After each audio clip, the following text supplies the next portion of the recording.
ৰুটি বনাই আছোঁ দেই।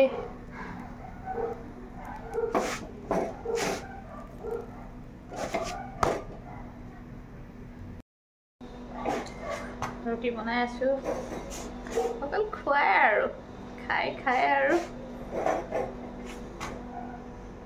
নাখালেও নহয়।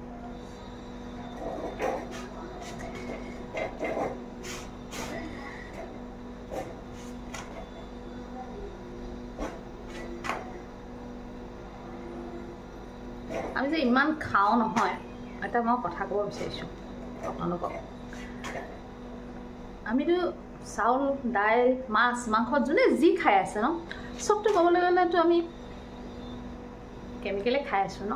সেইকাৰণে নহয় খোৱাৰ মানে মই ভাবোঁ চব বস্তু আমি অকণমান ধ্যান দিব লাগিব ন। আমি ভাবোঁ ন বহুত ভালকৈ আছোঁ, আৰামত আছোঁ।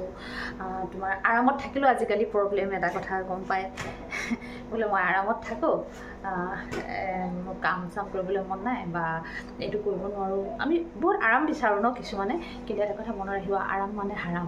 আৰাম কৰিলে আজিকালি কি হয়, শৰীৰটোৰ আমাৰ এক্সাৰচাইজে নাথাকে, হয় নাই? সেইকাৰণে অন্তত মানে ঘৰুৱা আমি যিখিনি মানে এজনী মাইকী মানুহৰ যিখিনি কাম সেইখিনি আচলতে কৰিব লাগে ন, মই ভাবোঁ। আৰু বিশেষকৈ আমি এতিয়া ইয়াত থাকি যিখিনি কাম কৰি আছোঁ সেইখিনি আচলতে আমাৰ কামেই নহয়। সেইকাৰণে আমাৰ এক্সট্ৰা এক্সাৰচাইজ অকণমান দৰকাৰ হয়। য়োগাই কওক বা জুম্বাই কওক বা আপুনি অকণ খোজ কাঢ়ক ন, প্ৰতিটো অকণমান কিবা এটা হ'লে আমি কৰিব লাগে। নহ'লে আজিকালি দেখিছেই নহয় প্ৰব্লেমবিলাক কেনেকৈ আহি আছে। ৰুটি খাবলৈ বহিছোঁ দেই।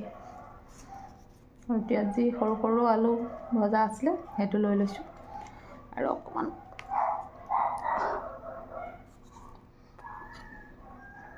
চব্জি আছিলে।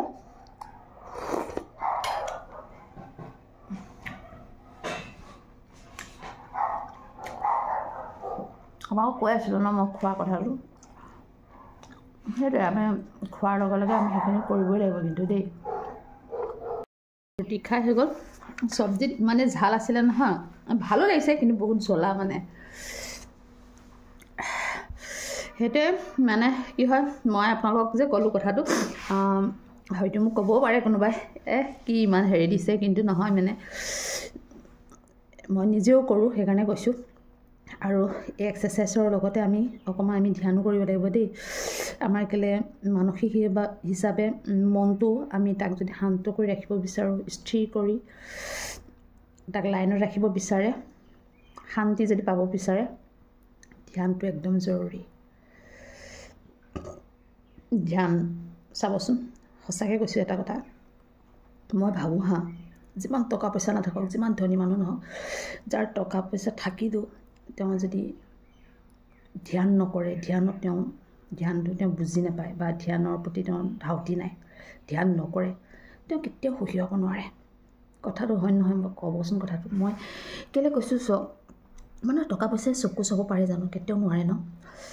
আৰু ধ্যানটোৱে কি বুজায়? ধ্যানটোৱে প্ৰতিটো অংগৰ মানে আমাৰ প্ৰতিটো ক্ষুদ্ৰ হেৰি আপোনাক শান্তিত ৰাখিব। ধ্যানটোৱে আপোনাক কি কৰিব, আপোনাৰ পৰিস্থিতি আপুনি ছল্ভ কৰিব পাৰিব। ধ্যানটোৰ পৰা আপুনি সকলো বুজিব। আগৰ দিনৰ ঋষিমুনিসকলে কেলৈ ধ্যানটো পইচা কৰিছিলে? মেডিটেশ্যন মানেই ধ্যান, হয় নাই? সেইটোৱে কথা ক'ব বিচাৰিছোঁ। সেইকাৰণে সকলোৱে জীৱনত ধ্যান মেডিটেশ্যনটো বান্ধি লওক। জীৱনটো যদি শান্তিৰে থাকিব বিচাৰিছে, সুখৰে থাকিব বিচাৰিছে, জীৱনটোক যদি একদম ভালকৈ ধৰি ৰাখিব বিচাৰিছে নহয়, ধ্যান একদম জৰুৰী। ধ্যান শিকিবৰ কাৰণে আজিকালি বহুত উপায় আছে, সেই উপায়টো আপোনালোকে সহযোগ কৰক, যোগ কৰক, চাব জীৱনটো বহুত শান্তিৰে থাকিব পাৰিব। আৰু এটা কথা মই এইটো কথা ক'ব বিচাৰিছোঁ, মানে 5টা আঙুলি সমান নহয় ন, চবেই যে একদম বোলে চবৰে টকা পইচা আছে সেইটো নহয়, নথকাও আছে, থকাও আছে, মধ্যমীয়াও আছে, হয় নাই? কিন্তু চবকে এটা বস্তু কিন্তু বহুত জৰুৰী, কি বাৰু কওকচোন? টকাটোতো লাগেই, আৰু এটা বস্তু শান্তি। সেই শান্তিৰ কাৰণেই লাগিব আমাক ধ্যান।